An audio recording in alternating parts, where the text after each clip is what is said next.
រឿងថ្មីចំណងនាងខ្ញុំវគ្គទី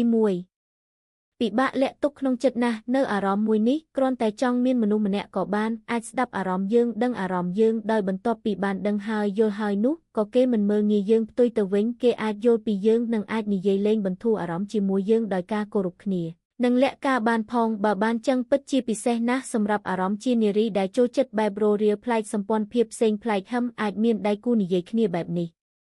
ពេលនេះនាងខ្ញុំសម្រេចចិត្តទម្លាក់អារម្មណ៍បន្ធូរអារម្មណ៍នាងខ្ញុំអាយុ25ឆ្នាំជាអ្នកធ្វើការងារធនាគារឯកជនមួយនាទីក្រុងភ្នំពេញសប្តាហ៍ថ្ងៃនាងខ្ញុំមានកូន2នាក់ប្រុសមួយស្រីមួយរស់នៅជុំគ្នាជាមួយប្តីយ៉ាងមានសុភមង្គលតែបញ្ហាត្រង់ថាប្តីនាងខ្ញុំមិនមានអារម្មណ៍ចូលចិត្តដូចនាងខ្ញុំសោះអារឿងហ្នឹងតែបើនិយាយបែបនេះបងប្អូនអ្នកអានអាចថានាងខ្ញុំគិតតែរឿងហ្នឹងមិនចេះធ្វើការអ្វីនោះទេមើលទៅសូមបញ្ជាក់ថាការងារផ្ទះការងារក្នុងសង្គមខាងក្រៅគឺនាងខ្ញុំបំពេញមិនឲ្យខ្វះទេ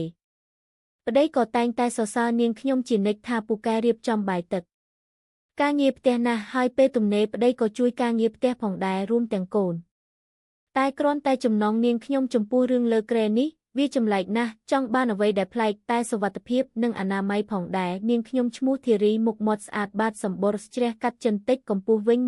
162ខ្នាតស្តង់ដារស្អាតណាស់ប្តីសរសើរពីសម្រស់ខ្ញុំរហូតបងប្អូនប្រហែលកំពុងចាប់អារម្មណ៍អ្វីខ្លះដែលខ្ញុំមាននោះសូមរងចាំវគ្គទី2ថាតើធីរីមានចំណងប្លែកបែបណាដែរចំពោះរឿងលើក្រែនេះ